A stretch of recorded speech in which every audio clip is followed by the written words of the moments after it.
On Wednesday, President Donald Trump took to the podium and made a big announcement, something that's been brewing for a while. With the flourish of a man who knows exactly what he's doing, he called it a declaration of economic independence. And by the end of the speech, it was clear. The trade war was about to get real spicy. You know those days when you wake up with a headache, and no matter what you do, it just won't go away? That's basically what Trump is promising. Except instead of a hangover, it's a full-blown economic migraine for anyone who's involved in trade with the US. But hey, at least he's got a headache for everyone. Trump's latest move, 10% tariffs on all imports coming into the US. He also laid down some even heftier tariffs on around 60 countries or trade blocs, basically telling everyone, if you're getting rich off us, we're raising the rent. Countries like China and the European Union are getting hit with tariffs of 34% and 20% respectively. And this is no small escalation. A tariff, we stop wars with tariffs. A tariff is a beautiful thing, but it's got a bad image. It needs you to fix the image. A tariff, we stop wars with tariffs. I mean, I had cases where I told a country they were being very aggressive with another country. It had nothing to do with us. I just don't like seeing dead people, okay? This feels like we're stepping up to the big leagues after decades of cheap imports and cozy trade deals. In fact, this move is so significant, it's being compared to the infamous Smoot-Hawley Act of 1930. You know, the tariff policy that almost single-handedly deepened the Great Depression. So, yeah, no pressure. So what does this mean for your daily life? Well, Trump's tariffs are what he's calling reciprocal tariffs, which is basically a fancy way of saying, we're charging you half of what you've been charging us. But hold on, this is no free-for-all. If countries already had tariffs on US goods, Trump's new duties won't double down on them. For example, the European Union has been slapping US goods with a 39% tariff for years. Trump, he's going to give them 20%. China, which has been giving the US a hard time with its 67% tariff, will now face an additional 34% tariff, pushing the total up to 54%. So it's still a bit of a headache, but at least it's manageable, right? But hold on.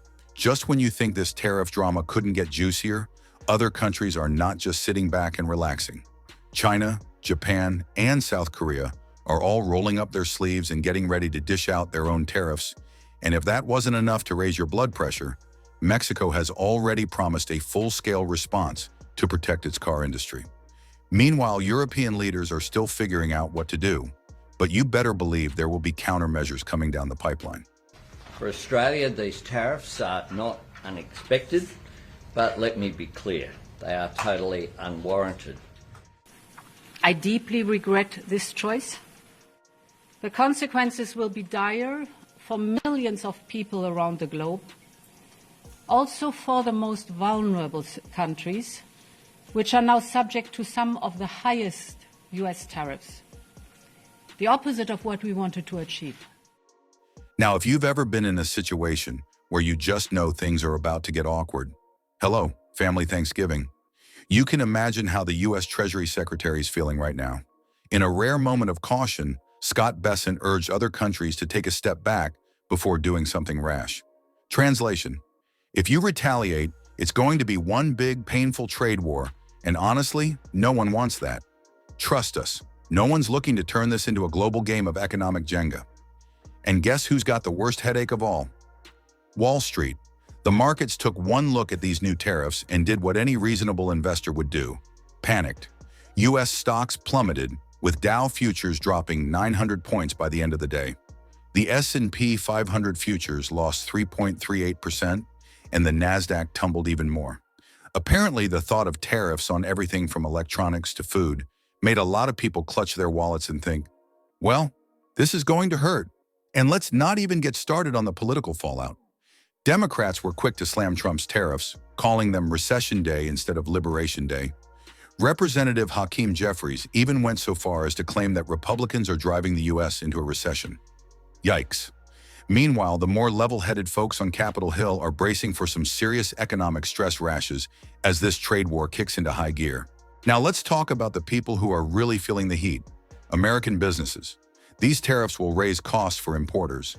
And guess who that affects? You, me, and every American consumer out there. Just ask Benjamin Colvin, the co-founder of Devil's Foot Brewing in Asheville, North Carolina. His company has already seen its production costs rise thanks to previous tariffs on aluminum and steel. He's bracing for even more pain as costs go up across the board. And if you think this won't impact you, think again. Grocery stores are going to feel the sting, especially those that rely on foreign-grown products. Leslie Saracen, CEO of the Food Industry Association, pointed out that many products like bananas and seasonal items are sourced from abroad, and those price hikes will eventually trickle down to the customer. So if you were hoping for an affordable grocery run this week, well, it might be a little more painful than usual.